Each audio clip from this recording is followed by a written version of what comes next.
ज्ञान चंद्रमा, ब्रह्मा माँ। शिव बाबा भी शक्तिशाली माँ है और ब्रह्मा बाबा भी ज्ञान चंद्रमा हमारी माँ है। मम्मा निमित्त माँ है और उसके पश्चात हमारी दादी माँ है। तो हमें इस ब्राह्मण जीवन में बहुत सारी माँ मिलती हैं।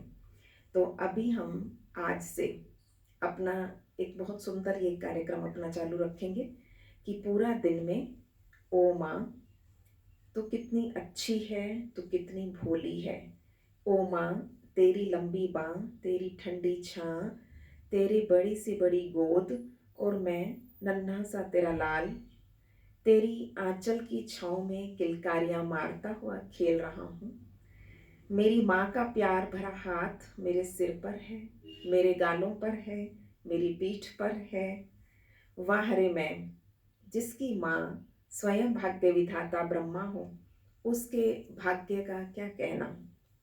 मेरी ब्रह्मा माँ मुझे खिलाती है, सजाती है, मेरे संग बादलों पर खेलती है। कभी मैं आगे तो माँ पीछे पीछे, कभी माँ आगे आगे और मैं पीछे पीछे। तो इसीलिए वतन में जाकर माँ के साथ खेल भी सकते हैं। 10:30 बजे, ठीक है, तब तक नाश्ता करेंगे, कार्य करेंगे, स्थूल काम करेंगे माँ के साथ साथ, माँ के अंग संग। 10:30 बजे अपनी ब्रह्मा माँ अलौकिक अम्मा की शिक्षाएं, मीठी झिड़कियाँ, लोरी की ये सब भाषाएं लिखनी है। कि मम कभी कभी माँ थोड़ी सख्त रूप लेती है तो अच्छे से सिखाती भी है, समझाती भी है। तो समझानियाँ क्या क्या देती हैं वो हमें, मीठी मीठी शिक्षाएं क्या देती है और लोरी कैसे देती। 11 बजे नन्हा सा एक बेबी एंजल बनकर अपनी अम्मा से तोतली भाषा में प्रश्न उत्तर करे। अम्मू, अब्बा कहाँ रहते हैं? अम्मी से बात करनी है। अब्बा कहाँ रहते हैं? अम्मी, अम्मी आप मुझे तो इतना कुछ खिलाते हो, अब्बू क्यों नहीं कुछ खाते हैं? और अब मैं तो बड़ा होकर जब प्रिंस बनूंगा तो अब्बू क्या मुझे वहां मिलने आएंगे? सतयुग में ऐसे मीठी मीठी तोतली तोतली बातें करना। प्यारी मीठी ब्रह्मा माँ की भी मीठी भाषा में उत्तर कैच करना। तो वो किस तरह मुझे आंसर करती है मेरी माँ, तो ब्रह्मा माँ आंसर करेंगी।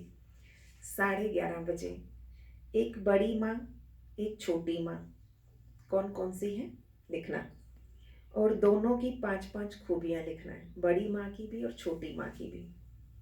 शाम 5:30 बजे अभी कुछ घड़ियाँ झूठ मूठ ब्रह्मा माँ से रूठ जाओ, देखें ब्रह्मा माँ किस युक्ति से मुझे मनाती है। रूठते तो हो कई बार ना, सीधा नाराज होना होता किससे होता है? बाबा से। तो इसीलिए फिर कैसे वो मनाता है, रूठे को मनाने की कला उनसे सीखे। वो फिर भी कितना प्रेम से मुस्कुराती है मेरी माँ। तो वो सब कला हमने उनसे सीखनी है कि अगर हमसे कोई रूठ जाए तो जैसे माँ मेरे साथ करती है ना, वो रूठी थोड़ी रहती है।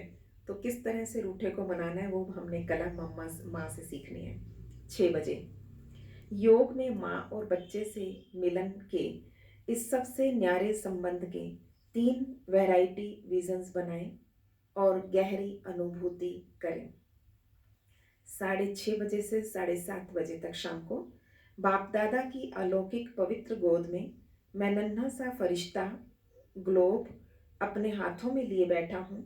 बाप दादा के स्नेह भरे, दुआओं भरे वाइब्रेशन सारे ग्लोब पर फैल रहे हैं।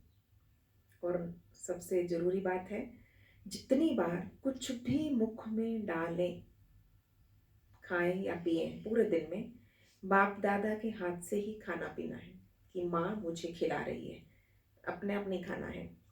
और उनकी गोद में बैठ के खाना, छोटा सा नन्हा सा लाल छोटा सा फरिश्ता बन के रहना ना आज, और माँ के आसपास रहना है, माँ के काम में हाथ बंटवाना है।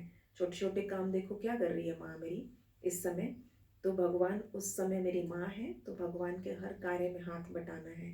मुझे बड़े होके कैसा बनना है, मुझे मेरी माँ से क्या क्या विशेषताएं सीखनी है, तो ये सब आज हम माँ के द्वारा देखेंगे।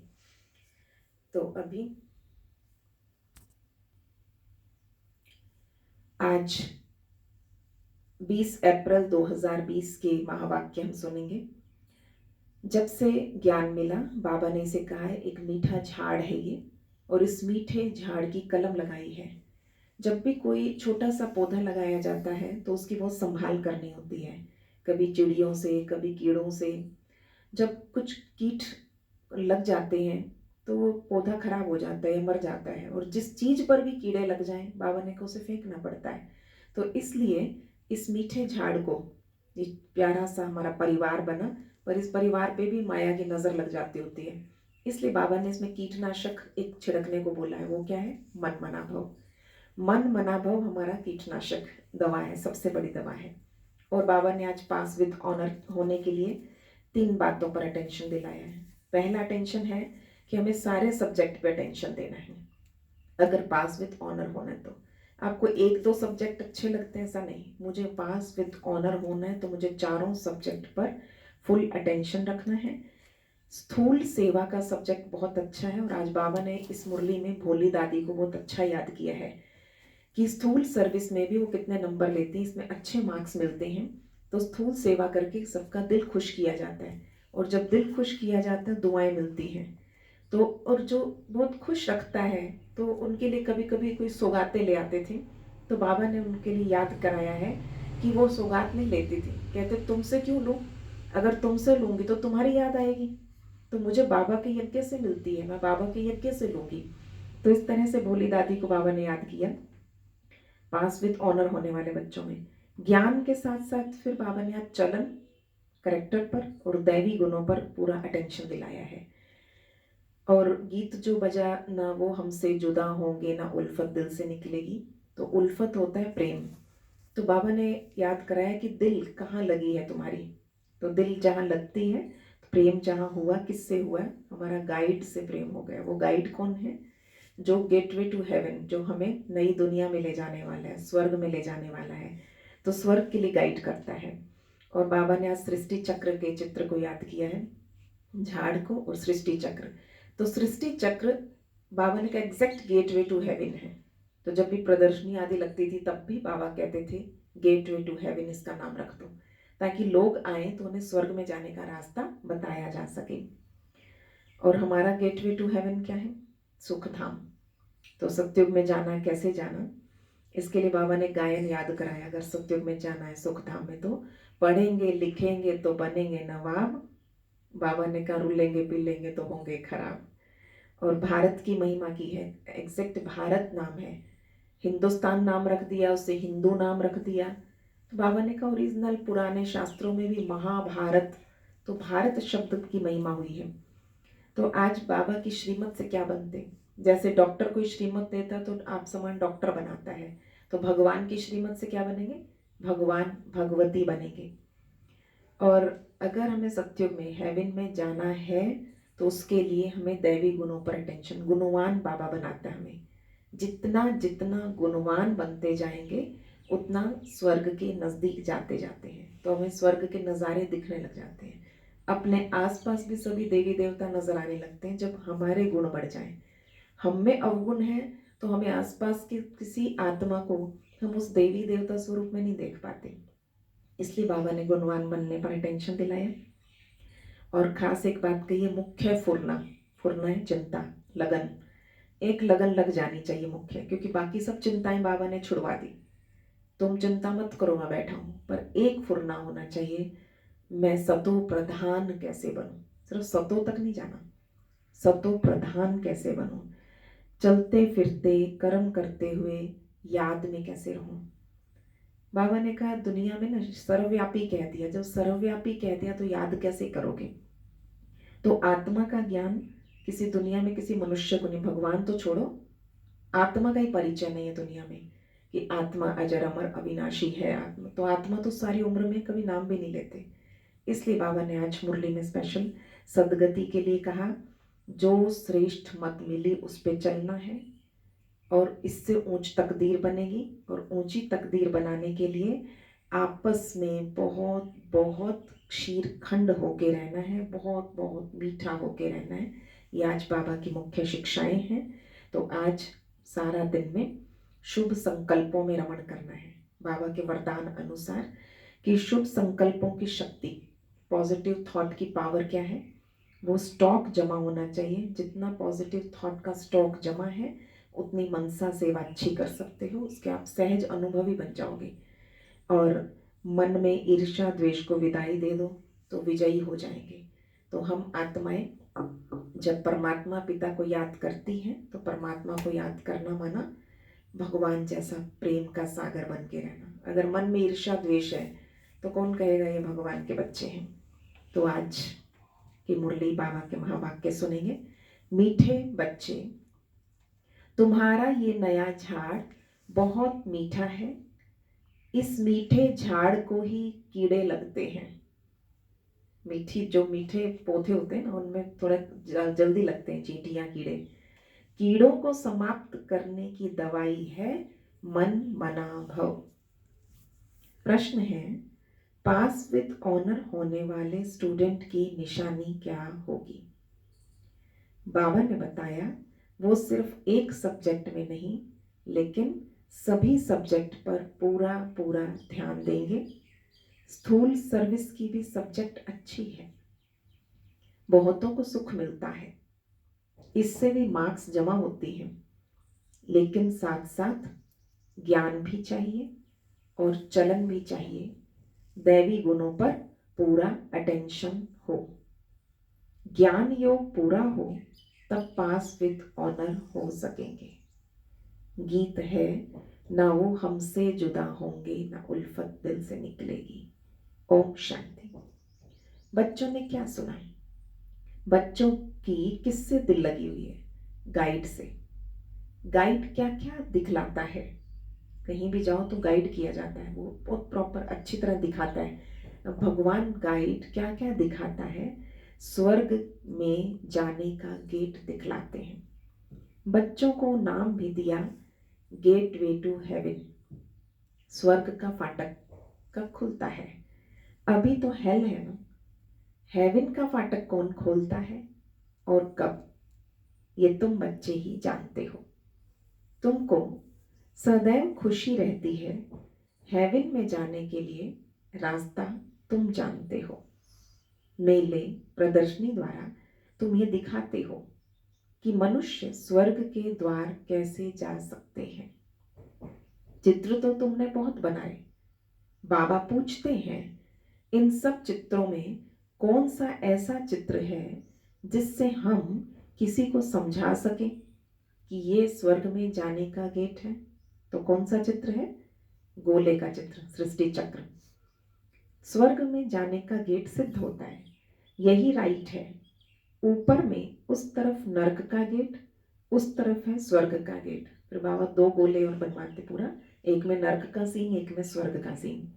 बहुत क्लियर है। यहाँ से सब आत्माएं भागती हैं शांति धाम, फिर आती हैं स्वर्ग में। ये गेट है। सारे चक्र को भी गेट नहीं कहेंगे, ये संगम युग है, यहाँ से हम जा रहे हैं।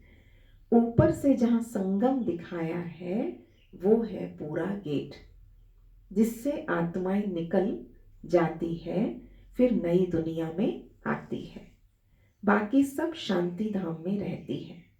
कांटा दिखाता है ये नरक है, वो स्वर्ग है। सबसे अच्छा फर्स्ट क्लास समझाने का ये चित्र है, बिल्कुल क्लियर है। गेट वे टू हेवन, ये बुद्धि से समझने की बात है। अनेक धर्मों का विनाश और एक धर्म की स्थापना हो रही है। तुम जानते हो हम सुख धाम में जाएंगे, बाकी सब शांति धाम में चले जाएंगे। तो गेट बड़ा क्लियर है, ये गोला ही मुख्य चित्र है, जिससे नरक का द्वार स्वर्ग का द्वार बिल्कुल क्लियर है। स्वर्ग के द्वार में जो कल्प पहले गए थे वही जाएंगे, बाकी सब शांति द्वार चले जाएंगे। नरक का द्वार बंद होकर शांति और सुख का द्वार खुलता है। सबसे फर्स्ट क्लास चित्र ये है। बाबा हमेशा कहते हैं त्रिमूर्ति, दो गोले और ये चक्र फर्स्ट क्लास चित्र है। जो भी आए उनको पहले इस चित्र पे समझाओ, स्वर्ग में जाने का ये गेट है, ये नरक और ये स्वर्ग। नरक का अभी विनाश होता है, मुक्ति का गेट खुलता है। इस समय हम स्वर्ग में जाएंगे, बाकी सब शांति धाम में जाएंगे। कितना सहज है। स्वर्ग द्वार सभी तो नहीं जाएंगे, वहां तो इन देवी देवताओं का ही राज्य था।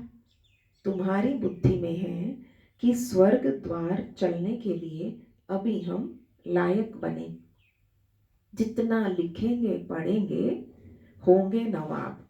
नवाब बनना है ना, हर रोज का होमवर्क करना, खूब पढ़ो लिखो, टाइम मिला हुआ है अभी पढ़ने लिखने का। जितना लिखेंगे पढ़ेंगे होंगे नवाब, रुलेंगे पीलेंगे तो होंगे खराब। सबसे अच्छा चित्र ये गोले का है, बुद्धि से समझ सकते हो। एक बार चित्र देखा फिर बुद्धि से काम लिया जाता है। तुम बच्चों को सारा दिन ये ख्यालात चलने चाहिए कि कौन सा चित्र मुख्य हो जिस पर हम अच्छी रीति समझा सकते हैं। गेट वे टू हेवन, ये अंग्रेजी अक्षर बहुत अच्छा है। अभी तो अनेक भाषाएं हो गई। हिंदी अक्षर हिंदुस्तान से निकला है। हिंदुस्तान अक्षर कोई राइट नहीं है। बाबा को क्या पसंद है? भारत असल नाम है, भारत खंड। अब ये तो गलियों आदि के भी नाम बदले जाते हैं, खंड का नाम थोड़ी बदला जाता है। महाभारत अक्षर है ना, तो सब में भारत को ही याद किया। गाते हो भारत हमारा देश है। हिंदू धर्म कहने से भाषा भी हिंदी कर दी, ये अनराइटियस है। सतयुग में था सच ही सच, और इस पर पौड़ी बनी हुई है पंजाबी में। तो यहाँ बाबा ने फिर याद कराया, सच पहनना, सच खाना, सच बोलना, यहाँ सब झूठ हो गया। तो ये गेट वे टू हेवन अक्षर बहुत अच्छा है। चलो हम आपको स्वर्ग जाने का गेट बताएं। कितनी भाषाएं हो गई, तरह तरह की भाषाएं हैं। बाप तुम बच्चों को सदगति की श्रेष्ठ मत देते हैं। बाप की मत के लिए गायन है, उसकी गतमत न्यारी। तुम बच्चों को कितनी सहज मत देते हैं। भगवान की श्रीमत पर तुमको चलना है। डॉक्टर की मत पर तो डॉक्टर बनेंगे, भगवान की मत पर भगवान भगवती बनना होता है तो भगवान उवाच। इसीलिए बाबा ने कहा था, पहले तो ये सिद्ध करो भगवान किसको कहा जाता है। स्वर्ग के मालिक जरूर भगवान भगवती ही ठहरे। ब्रह्म में तो कुछ है नहीं, स्वर्ग भी यहाँ है, नरक भी यहाँ होता है। स्वर्ग नरक दोनों बिल्कुल न्यारे हैं। मनुष्यों की बुद्धि तो बिल्कुल तमो प्रधान हो गई है, कुछ भी समझते नहीं। सतयुग को लाखों वर्ष दे दिए और कलयुग को 40,000 वर्ष पड़े हैं, ऐसा कह दिया। बिल्कुल ही घोर अंधियारे में है। अभी तुम बच्चे जानते हो, बाप हमको हेवन में जाने के लिए आज किस पे अटेंशन दिला रहे हैं? गुणवान बनो। तो बाबा हमें गुणवान बनाता है। तो आज बाबा माँ है हमारी, और माँ से गुण सीखने हैं। माँ में कौन कौन से गुण होते हैं, और बाबा माँ में फिर उससे भी ज़्यादा होंगे। मुख्य फुरना ये रखना है, हम सतो प्रधान कैसे बने। बाप ने बताया है, माँ में कम याद करो, चलते फिरते काम करते बुद्धि में ये याद रहे। आशिक माशूक भी तो कर्म तो करते ही हैं। भक्ति में भी कैसे परमात्मा को याद करते, रटते रहते, जपते रहते थे, कर्म तो करते थे। बुद्धि में उसकी याद रहती है। याद करने के लिए माला फेरते हैं। बाप भी घड़ी घड़ी कहते हैं, मुझ बाप को याद करो। सर्वव्यापी कह देते तो फिर याद किसको करेंगे। बाप समझाते हैं, तुम कितने नास्तिक हो गए। सर्वव्यापी कह दिया ना, अपने पिता को तुम भूल गए, मुझ बाप को भूल गए। कितने नास्तिक बन गए, बाप को ही नहीं जानते हो। कहते भी हो ओ गॉड फादर, परंतु वो कौन है ये जरा भी पता नहीं। आत्मा कहती है ओ गॉड फादर, परंतु आत्मा क्या है? आत्मा अलग है, उसको कहते परम आत्मा। परमात्मा अलग है, सुप्रीम, ऊंच ते ऊंच, सुप्रीम सोल, परम आत्मा। एक भी मनुष्य नहीं जिसको अपनी आत्मा का ज्ञान हो कि मैं आत्मा हूं, ये शरीर है। तो दो चीज तो है ना, शरीर 5 तत्वों का बना हुआ और आत्मा अविनाशी बिंदी। तो ये वो क्या चीज से बनी है, इतनी छोटी सी बिंदी है, साधु संत आदि कोई को भी पता नहीं। इसने तो बहुत गुरु किए, ब्रह्मा बाबा का एग्जाम्पल दे रहे हैं, इतने गुरु किए परंतु कोई ने ये नहीं सुनाया कि आत्मा क्या है, परम पिता परमात्मा क्या है। ऐसा ही नहीं कि सिर्फ परमात्मा को नहीं जानते, आत्मा को भी नहीं जानते हैं। आत्मा को जान जाए तो परमात्मा को भी फट से जान जाए। बच्चा अपने को जाने और बाप को ना जाने तो चल कैसे सकता। तो तुम तो भी जानते हो ना आत्मा क्या है और कहाँ रहती है। डॉक्टर लोग भी इतना समझते हैं, डॉक्टर भी मानते हैं इस बात को, क्या कि वो कोई सूक्ष्म है, कोई शक्ति है, इन आंखों से देखी नहीं जाती है। फिर शीशे में भी बंद करने से देख कैसे सकेंगे। उसको कांच के जार में बंद कर दिया, एक्सपेरिमेंट करके देखे, देखते हैं आत्मा कहाँ से निकलती है। बाबा ने कहा बच्चे फिर भी नहीं देख सकेंगे। दुनिया में तुम्हारे जैसी नॉलेज कोई को नहीं। तुम जानते हो आत्मा बिंदी है, परमात्मा भी बिंदी है। बाकी हम आत्माएं पतित से पावन, पावन से पतित बनती। वहां तो पतित आत्मा नहीं रहती, वहां तो सब पावन आते हैं फिर पतित बनते हैं, फिर बाप आकर पावन बनाते। ये बहुत सहज बात है।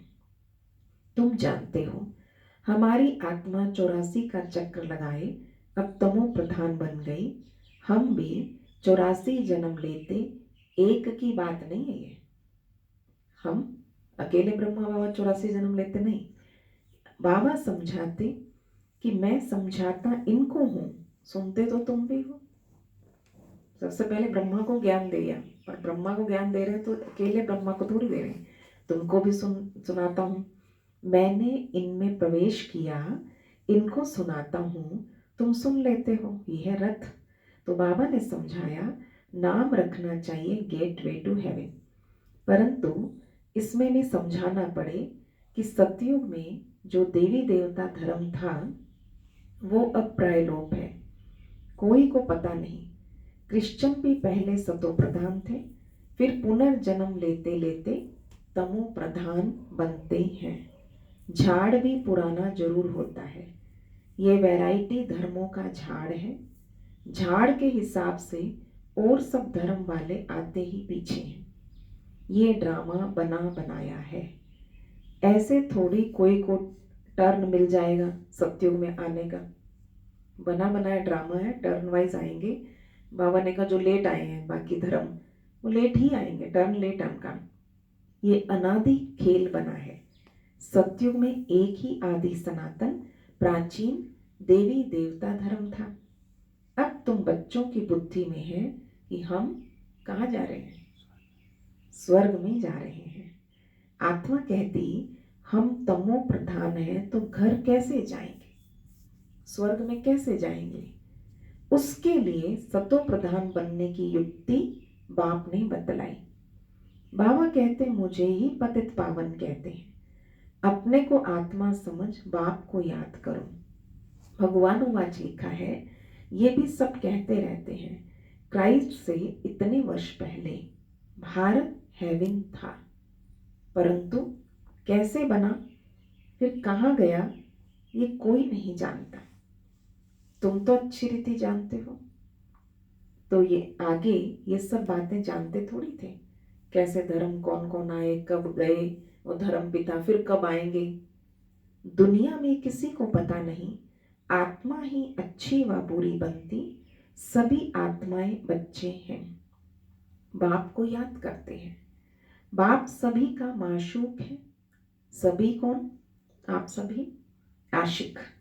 अब तुम बच्चे जानते हो वो माशूक आया हुआ है, और बहुत मीठा माशूक है, नहीं तो सब उसको याद क्यों करते। कोई भी ऐसा मनुष्य नहीं होगा जिसके मुख से परमात्मा का नाम ना निकलता हो। कई बार तो नास्तिक से नास्तिक व्यक्ति भी भगवान को याद कर लेते हैं। तो बाबा ने कहा बहुत मीठा है बाबा, इसीलिए तो याद करते हैं। तो कोई मनुष्य नहीं होगा जिसके मुख से परमात्मा का नाम ना निकले, सिर्फ जानते नहीं हैं। तुम जानते हो आत्मा अशरीरी है, आत्माओं की ही पूजा होती है। हम जो पूज्य थे वो फिर अपनी ही आत्मा को पूजने लग गए। हो सकता है कि आगे जन्म में ब्राह्मण कुल में जन्म लिया हो, श्रीनाथ को भोग लगता है तो खाते तो पुजारी लोग हैं ना। तो ये भक्ति मार्ग है। तो तुम बच्चों को समझाना है स्वर्ग का फाटक खोलने वाला बाप है, परंतु खोले कैसे, समझावे कैसे। भगवानुवाच है ना, जरूर शरीर द्वारा वाच, बोलते हैं शरीर द्वारा। आत्मा ही शरीर द्वारा बोलती है, सुनती है। ये बाबा रेजगारी बताते हैं जब ज्ञान का विस्तार करते हैं बाबा। बीज और झाड़ है, तुम बच्चे जानते हो कि ये नया नया झाड़ है, आहिस्ते आहिस्ते वृद्धि को पाते। तुम्हारे इस नए झाड़ को क्या हो जाता है, कीड़े लग जाते हैं। कीड़े भी बहुत लगते हैं क्योंकि ये नया झाड़ बहुत मीठा है, और मीठे झाड़ को ही कीड़े आदि कुछ न कुछ लगते हैं, फिर दवाई दे देते हैं। बाबा ने कौन सी दवाई दी आज, कौन सी दवाई दी, मन मना भव। तो बाप ने मन मना भव की दवाई बहुत अच्छी दी। मन मना भव ना होने से कीड़े खा जाते हैं, और कीड़े वाली चीज क्या काम आएगी, वो तो फेंकी जाती है। कहाँ ऊंच पद, कहाँ नीच पद। मीठे बच्चों को समझाते रहते हैं, बहुत मीठे मीठे बनो। मीठे बच्चों बहुत मीठे मीठे बनो, कोई से भी लून पानी ना बनो। ठीक है, एटीट्यूड चेंज नहीं होना चाहिए, अंदर का दृष्टिकोण नहीं बदल जाना चाहिए। बहुत मीठा बनो, कोई से भी लून पानी ना बनो, क्षीर खंड बनो। वहां शेर बकरी भी क्षीर खंड रहते हैं, तो बच्चों को भी क्षीर खंड बनना चाहिए। परंतु कोई की तकदीर में नहीं है तो तदबीर भी क्या करे, तदबीर पुरुषार्थ क्या करेगा, तकदीर में नहीं है, नापास हो जाते हैं। टीचर तो पढ़ाते हैं तकदीर ऊंचा बनाने के लिए, टीचर पढ़ाते तो सबको हैं, फर्क भी तुम देखते हो। स्टूडेंट क्लास में जान सकते हैं कौन किस सब्जेक्ट में होशियार है। यहाँ भी ऐसा है, स्थूल सेवा की भी सब्जेक्ट है ना, स्थूल सर्विस भी एक सब्जेक्ट है। जैसे भंडारी है भोली दादी, बहुतों को सुख मिलता है, कितना सब याद करते हैं, केयरिंग बहुत थी भोली दादी। एंड में बिल्कुल शुरू में भंडारे में आना, एंड में जाना भंडारे से। कोई कोई चीज़ कहीं ख़त्म हो जाती थी तो दादी अपने लिए फीका अलग रखती थी भोजन, तो वो उसी को ही तड़का लगा के फटाफट, भाई एक आध कोई आत्मा बच गई या लेट आए या कुछ हुआ, और जहाँ कोई कह देता ना कि दादी कुछ है नहीं कुछ खाने को, अरे कहाँ, बहुत कुछ है, आओ आओ आओ, ऐसे करके दादी बुलाती थी, और अपना जो बची हुई कोई दाल सब्जी खिचड़ी कुछ होती थी उसको तड़का लगा के दे देती थी। तो इस तरह से दादी सबको संतुष्ट रखती थी, बहुत खुश रखती थी। तो कितना सब याद करते हैं, ये तो ठीक है, इस सब्जेक्ट में भी मार्क्स मिलती है, लेकिन पास विद ऑनर होने के लिए सिर्फ एक सब्जेक्ट में नहीं, सभी सब्जेक्ट में पूरा ध्यान देना है। ज्ञान, योग, धारणा, सेवा, ये चारों सब्जेक्ट हैं। सिर्फ सेवा सेवा कर दी और खुश हो गए नहीं, अगर पास विद ऑनर होना है तो सब सब्जेक्ट में पूरा ध्यान देना है। ज्ञान भी चाहिए, चलन भी ऐसी चाहिए, दैवी गुण भी चाहिए, अटेंशन रखना अच्छा है। भंडारी के पास भी कोई आए तो कहे मन मना भव, बाबा की याद तो दिलाती रहती थी ना। तो शिव बाबा को याद करो तो विक्रम विनाश होंगे और तुम स्वर्ग के मालिक बन जाएंगे। बाप को याद करते औरों को भी परिचय देते रहे, ज्ञान और योग चाहिए, बहुत इजी है। मुख्य बात है अंधों की लाठी बनना है। प्रदर्शनी में भी किसी को ले जाओ, चलो हम आपको स्वर्ग का गेट दिखाएं। ये नर्क है ना, और वो स्वर्ग है। बाबा कहते मुझे याद करो, पवित्र बनो, तो तुम पवित्र दुनिया के मालिक बन जाएंगे। मन मना भव। हूबहू तुमको गीता सुनाते हैं, इसलिए बाबा ने चित्र बनाया। कौन सा चित्र बनवाया? गीता का भगवान कौन? स्वर्ग का गेट कौन खोलता है? खोलता है शिव बाबा। श्री कृष्ण उससे पार करता है, तो फिर नाम रख दिया श्री कृष्ण का। मुख्य चित्र है ही दो, बाकी तो रेजगारी है। बहुतों को, बच्चों को तो एक ही शिक्षा। आज कौन सी मुख्य शिक्षा है? कौन सा दैवी गुण? बहुत मीठा बनना है। बच्चों को बहुत मीठा बनना है, प्यार से बात करनी है। मनसा वाचा कर्मणा, किसी को दुख नहीं देना, सबको सुख देना है। देखो फिर एग्जाम्पल दिया, भंडारी भोली दादी सबको खुश करती है, उसके लिए सौगात भी ले आते हैं। ये भी एक सब्जेक्ट है, स्थूल सेवा।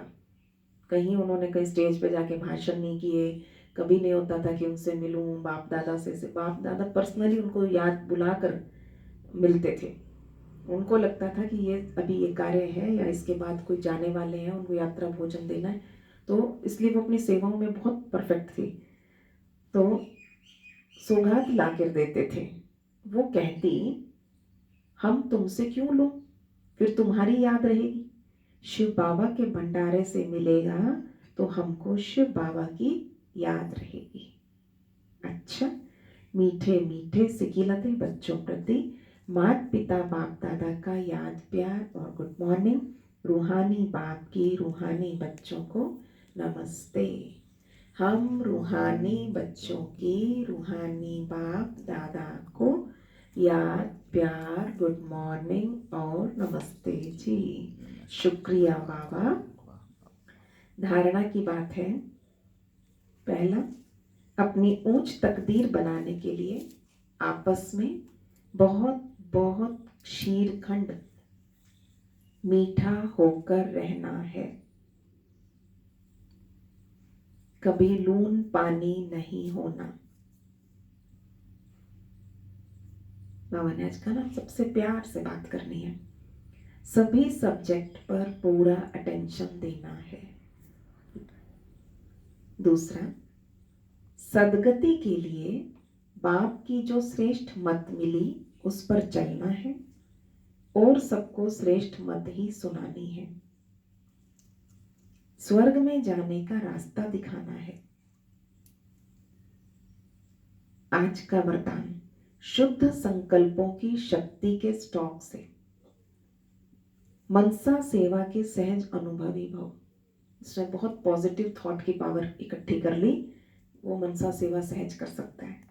अंतर्मुखी बन शुद्ध संकल्पों की शक्ति का स्टॉक जमा करो। ये शुद्ध संकल्प की शक्ति सहज ही अपने व्यर्थ संकल्पों को समाप्त कर देगी और दूसरों को भी शुभ भावना शुभ कामना के स्वरूप से परिवर्तन कर सकेंगे। शुद्ध संकल्पों का स्टॉक जमा करने के लिए मुरली की हर पॉइंट को सुनने के साथ साथ शक्ति के रूप में उसे हर समय कार्य में लगाओ। सुना और उसे यूज करो मुरली के पॉइंट्स को। जितना शुद्ध संकल्पों की शक्ति का स्टॉक जमा होगा, उतना मनसा सेवा के सहज अनुभवी बनते जाएंगे। आज का स्लोगन, मन से सदा के लिए ईर्ष्या द्वेष को विदाई दो, तब विजय होगी। मन से सदा के लिए ईर्ष्या द्वेष को विदाई दो, तब विजय होगी। ओम शांति।